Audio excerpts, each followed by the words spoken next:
Hello dear students, we are going to talk about the next step of preparatory phase of glycolysis. So previously we saw that the aldolase enzyme converted 6-carbon sugar molecule into 2 molecules of 3-carbon atom.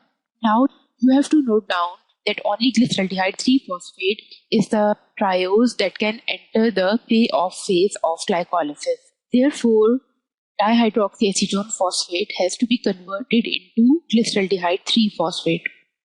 And this isomerization reaction takes place by the enzyme triose phosphate isomerase, which is the 5th enzyme of glycolytic reaction. So this isomerase reaction is similar to the reaction that was carried out by the phosphohexoisomerase enzyme during the step 2 of glycolysis. You can also see this in the figure number 14.5 of Leininger edition number 6. So what happens is that after the aldolase enzyme reaction, all the 6 carbons of the parent sugar molecule, meaning from carbon number 1 to carbon number 6, they are not distinguishable.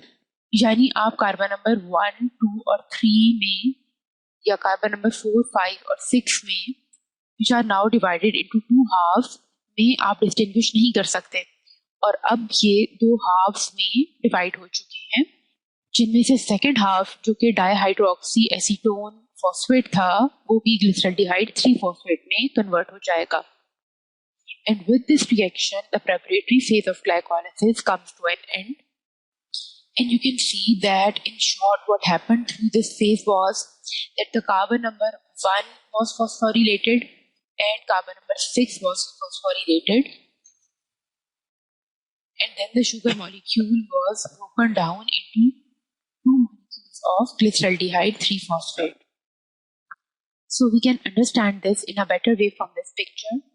Here is fructose 1,6-bisphosphate, which was actually cleaved by the aldolase enzyme into 2 molecules of trioses, meaning dihydroxyacetone phosphate and glyceraldehyde 3-phosphate.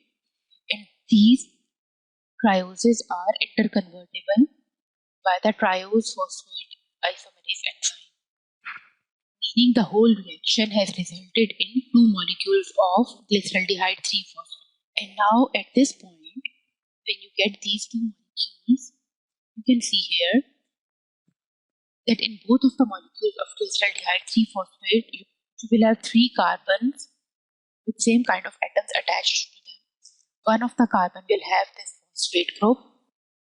So in fructose 6-phosphate, carbon number 1 and carbon number 6 both have got the phosphate group.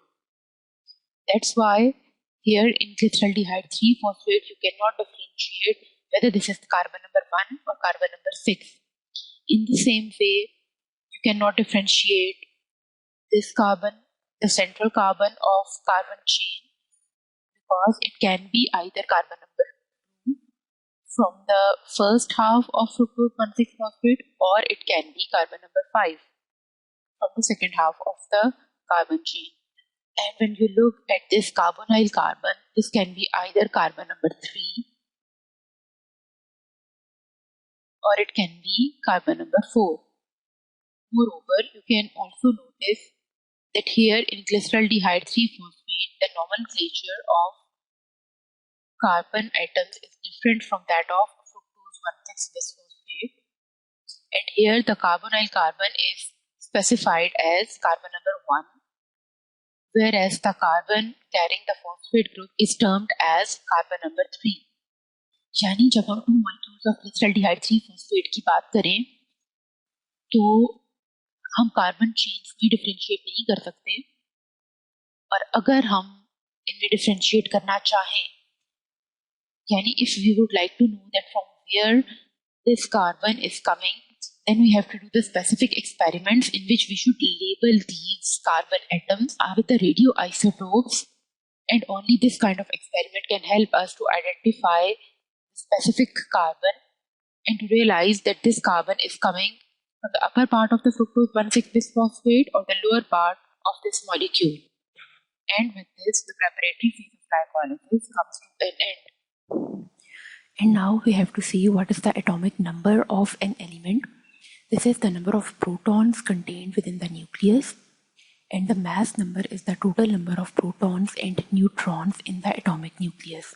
So the isotopes in an element have got the same number of atomic number, meaning they have the same number of protons but the different number of neutrons, because of which they have a different atomic mass, and because of this they have got identical chemical properties but different physical properties. One type of isotopes are the radioisotopes, which have got a special property in their nuclei, and because of this they can emit the energy in the form of the ionizing radiations, and this is because they are searching to attain a more stable configuration. And this brings us to the end of present lesson.